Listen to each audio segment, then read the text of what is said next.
Hello friends, मैं कंचन आपका अपने चैनल पे बहुत बहुत स्वागत करती हूँ। और आज हम देखेंगे भूगोल टेस्ट सीरीज के अंतर्गत भौगोलिक विचारधारा जियोग्राफिकल थॉट का नेक्स्ट पार्ट नंबर 7। ये टेस्ट सीरीज यूजीसी नेट के साथ साथ यूपी पीजीटी, यूपी टीजीटी और असिस्टेंट प्रोफेसर के एग्जाम्स के लिए काफ़ी हेल्पफुल है। आज का क्वेश्चन सीरीज है 1 से 51 से 175 तक। आइए एमसीक्यू स्टार्ट करते हैं।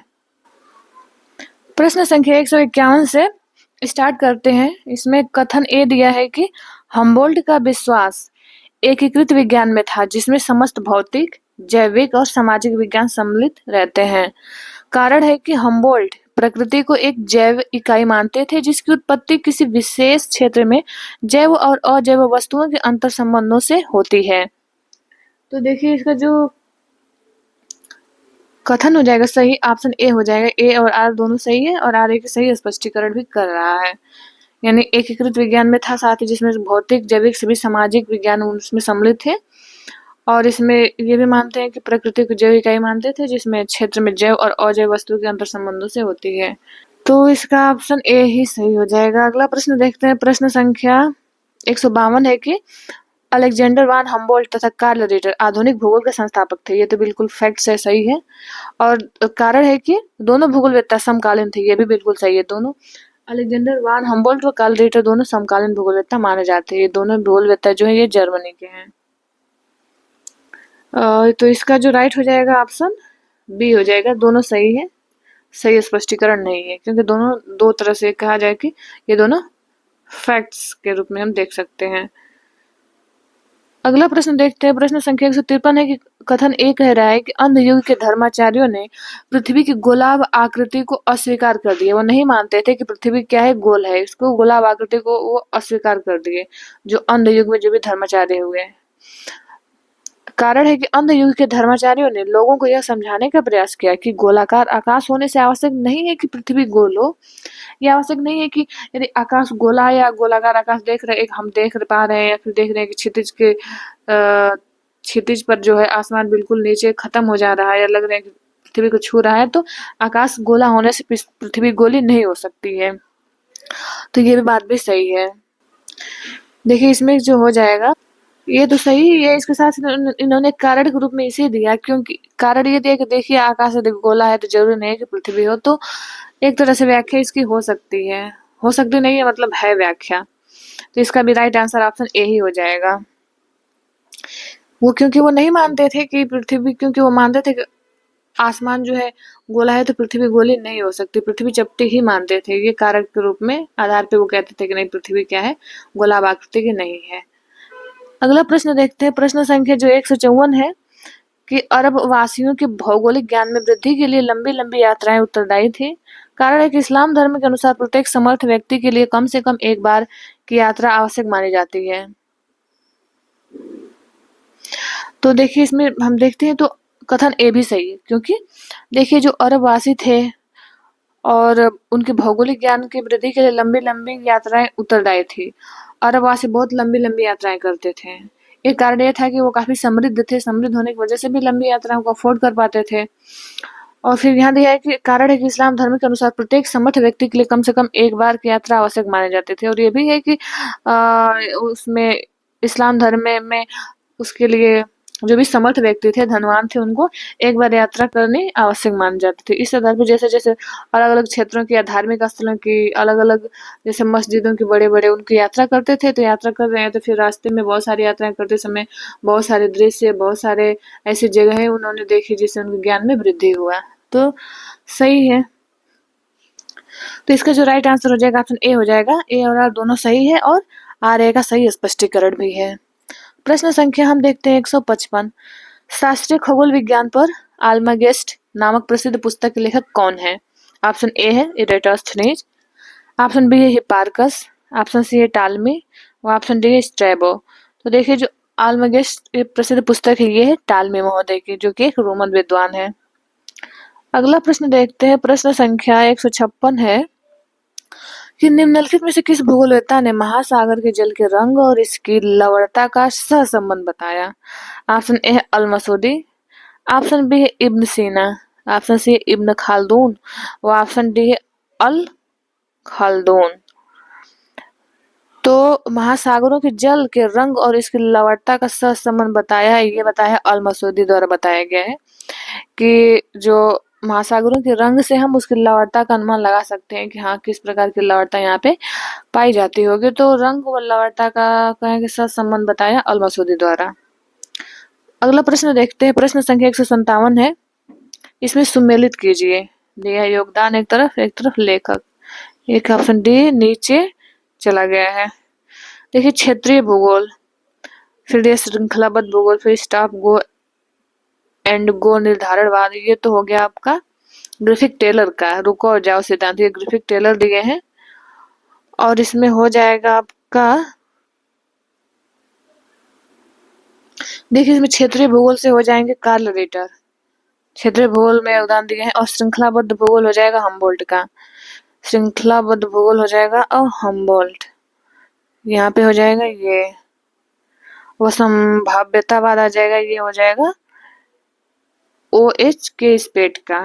इसमें संभाव्यतावाद में इसने योगदान दिया है OH के स्पेट महोदय द्वारा दिया गया है।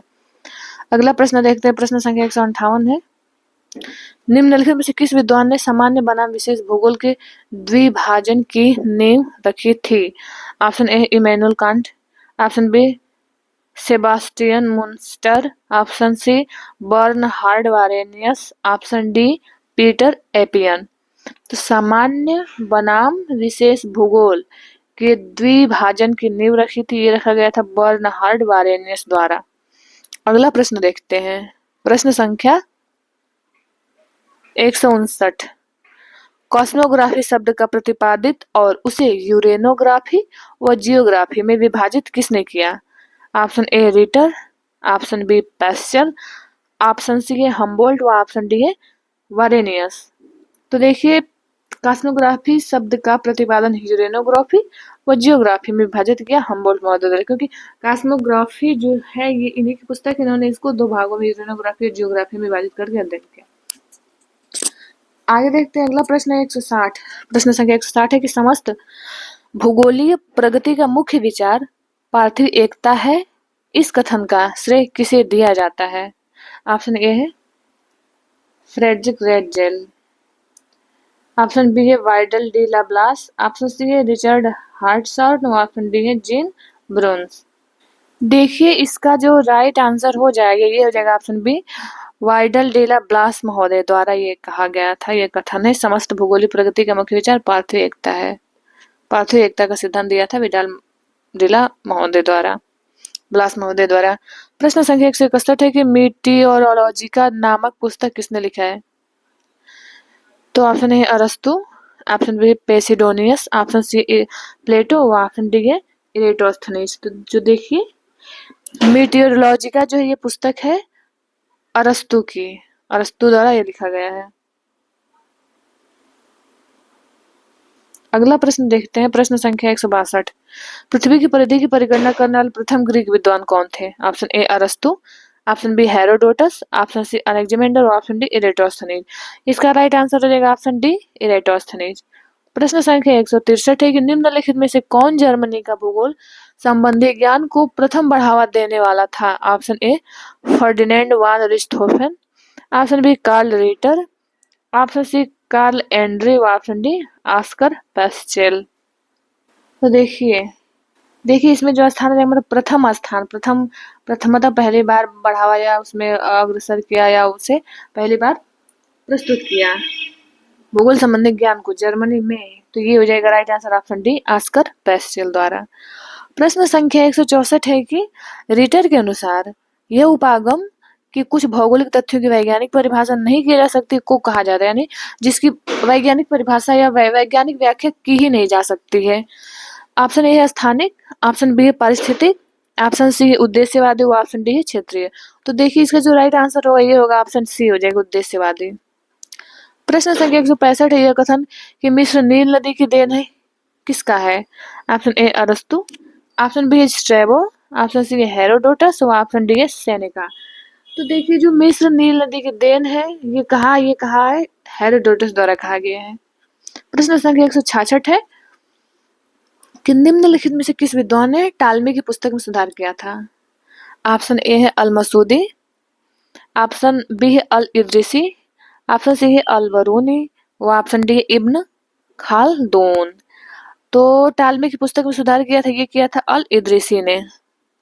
इसका राइट आंसर हो जाएगा ऑप्शन बी। अगला प्रश्न देखते हैं, प्रश्न संख्या है 167। निम्नलिखित में से किसने यह वकालत की थी कि इतिहास को भौगोलिक दृष्टि से देखा जाना चाहिए और भूगोल को इतिहास की दृष्टि से देखा जाना चाहिए? ऑप्शन ए है होल्म्स द्वारा, ऑप्शन बी है हेरोडोटस द्वारा, ऑप्शन सी हिकेटिस द्वारा, और ऑप्शन डी थेल्स ऑफ मिलिटस द्वारा। तो इन्होंने कहा था कि इतिहास को भौगोलिक दृष्टि से और भूगोल के इतिहास की दृष्टि से, ये कहा था आप हेरोडोटस ने कहा था। इसका राइट आंसर हेरोडोटस हो जाएंगे।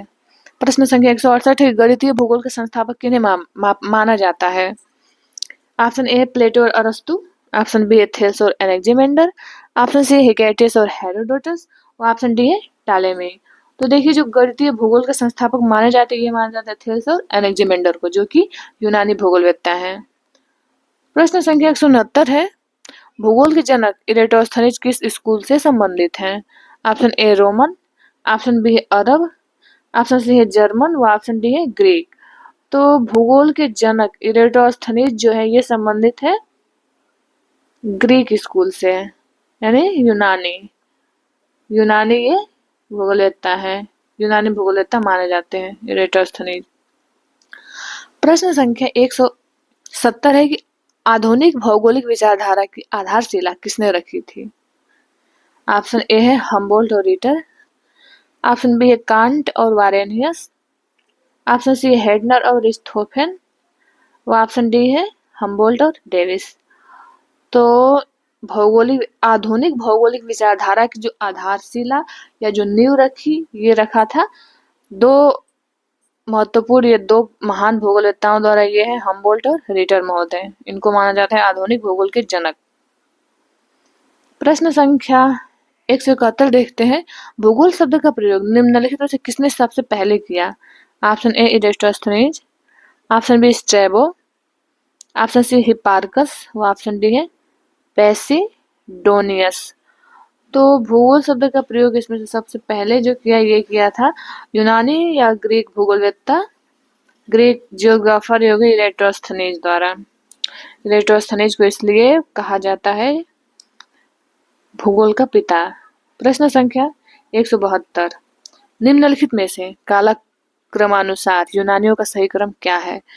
यूनानी दिया है ऑप्शन है, जिन्होंने प्राचीन काल में भौगोलिक विचारधारा के विकास में, हो जाएगा भौगोलिक विचारधारा के विकास में अत्यधिक योगदान किया।